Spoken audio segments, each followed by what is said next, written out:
どうも JP です。素人が一からサウンドメーカーを立ち上げています。前回の話で、材料がね高騰するとかそういったことを、話させてもらったんですけれども、今回はえっ、とね、材料をゲットして、でそのサーモ処理ができる大阪の工場までね運びましたっていうところまでのね話をさせてもらいたいと思います。ですね、まずね、そう材料をねゲットして、で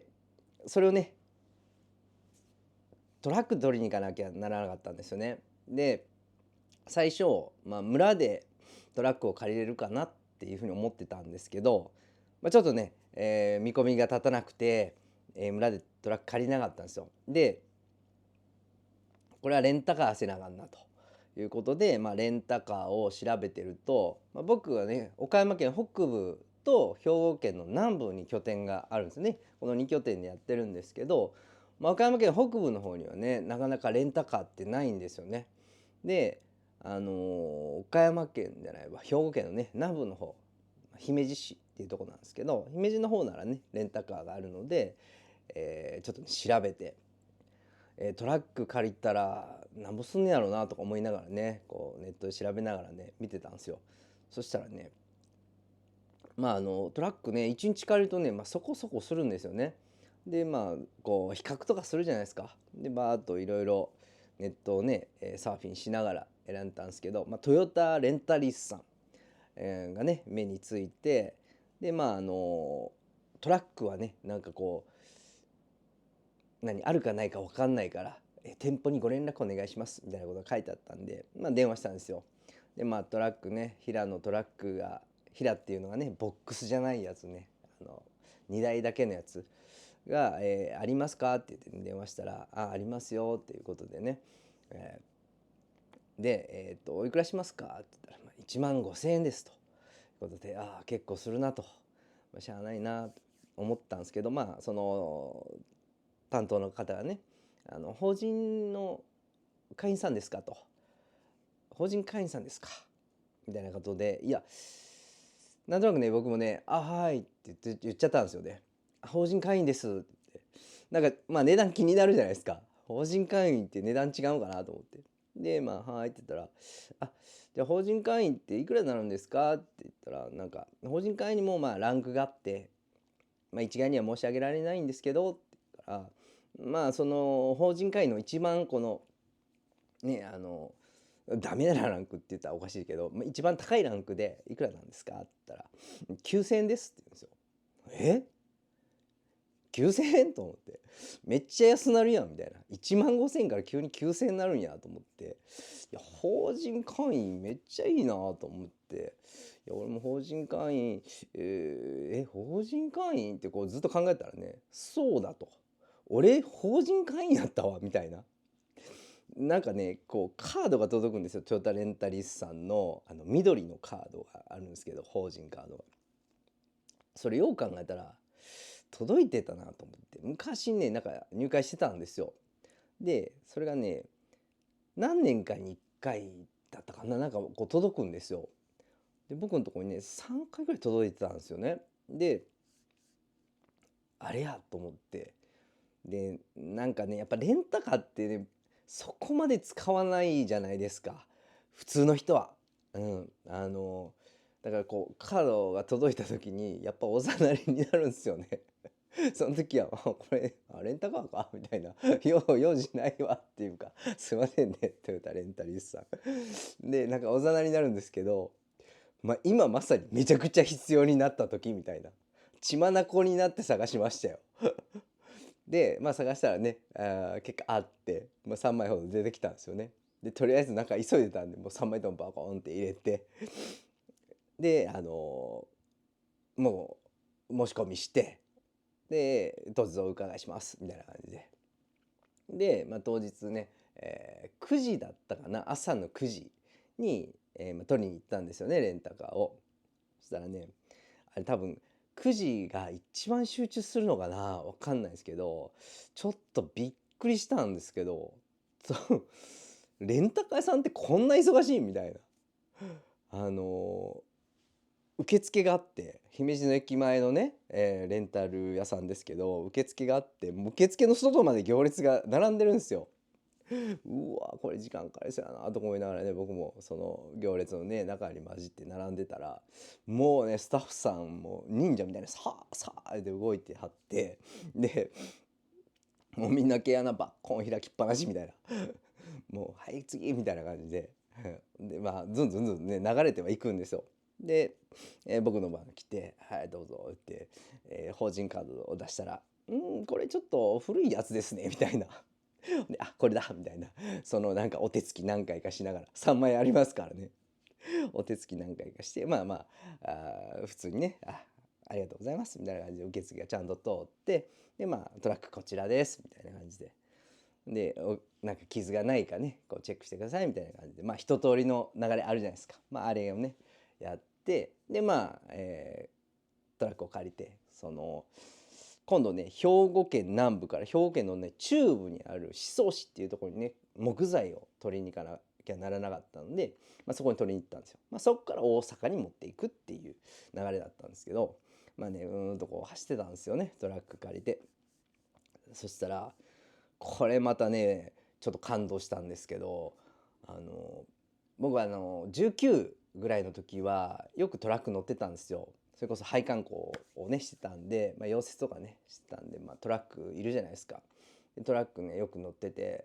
で僕が勤めてた会社に2台あったんですよ。で2台あって1台はね結構きれかって、もう1台はねなんかめちゃくちゃ古くて、なんかもう修羅場くぐってきた感満載のトラックで、もう重捨てって分かりますかね、重たいハンドル。これね回してねこうと回してちょっとでも離したらブルンって戻るっていう、こう重捨てっていうんですけど、そんなね運転超難しいやんみたいなトラックやったんですけど、でもう常にね音もガラガラガラガラしてて、で荷台のこのトラックの荷台の扉がずっとね遊びがでかい、なんかバカになってて遊びがでかいんですよ。ずっとベンベンベンベンベンベンベンベンって言ってるんですよ。でさ、そういうトラックってめちゃくちゃやかましいもんだみたいな、そいつがねすげえ野良犬感満載のトラックだっただけかもしれないですけど、なんかすごいねトラックってうるさいっていうイメージがねこびりついてたんで、この最近のトラックの良さびっくりしましたね。こんな静かなんかと。もうねわらわらわらっていうぐらいで全然ベンベン言わへんやんとか思いながら、でこう快適に走ってたんですよ。で兵庫のその宍粟市、木材センターっていうところね、行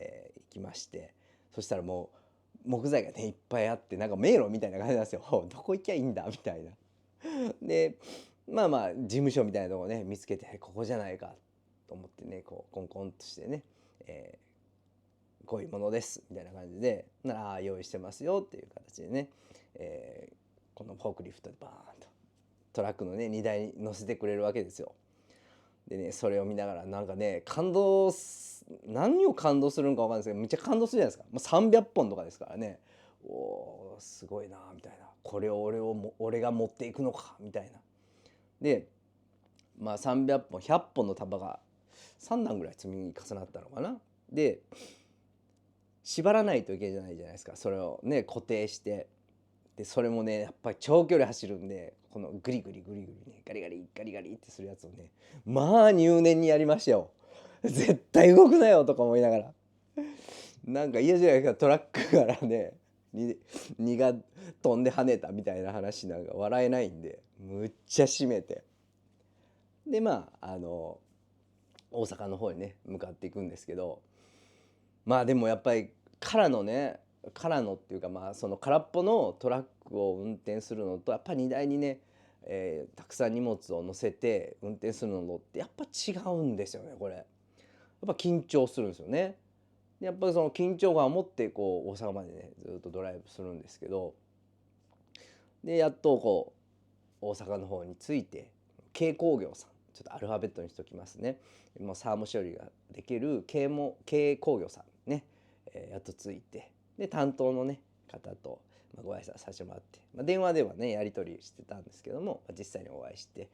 すごいいい人だなと思いながら、その方がサーモ処理のことをねいろいろパンフレットとか使って、説明してくださって、で工場見学しますかと言ってくれたんで、ぜひさせてください。これね本にも書いてあったんですよ。ものづくりするやつは必ずその生産現場に行けみたいな、材料がどこから仕入れられてるのかいうのを確認しろみたいな書いてあって、これだと思いながら、はい、ぜひ見学させてくださいって言って見学をねしたらね、工場がでかいんですよ。でこんなサーモ処理ができるね大きな炉があったり、木材がねすごいゴーッと行き交ってるようなね、広いスペースでやってるんですよ。このなんていうんですかね、日本のこの木材需要をバコバコと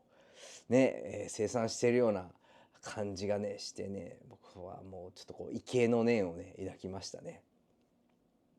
でこう一通りサーモンの炉の中に、木材が入って230度で蒸されて出来上がったのがこちらですみたいなね、なのでこうなりますこうなるんですかみたいな。でこう出てくると木材のね耐久性がぐっと上がっているというようなねことをね説明を受けながら、で一通りね見学させてもらって、でじゃあ実際ね僕の、木材をね、納材するという形で、じゃあよろしくお願いしますという形でねこうフォークリフトでウィーンとね下ろしてくれたんですよ。なんかねもうその時僕もう感動で、なんでしょうね、朝からずっと緊張してたんでしょうね。緊張が解けたホッとするやつと、なんかこう新しいことってなんかいいじゃないですか、感動するじゃないですか、このワンタスクを終えた感動、なんかねめっちゃ嬉しかったんですよ。で「いやじゃあよろしくお願いします」って言って、湾岸線をねガーッとね兵庫の方に帰って行ったんですけど、高揚感いっぱいで熱唱しながら帰りましたね。楽しかったです。でこっからねこんなことがねこんなことで喜んでちゃダメなんですよ。ただね一つねなんかタスクが超えるごとになんか嬉しいなというふうに思ってます。で次はですね、一回ここでサーモ処理が1ヶ月かかるんで、1ヶ月ぐらいね小休止という形で、次はねブランディングとかねマーケティングいろいろやっていかないといけないので、次もぜひぜひ視聴してみてください。それでは。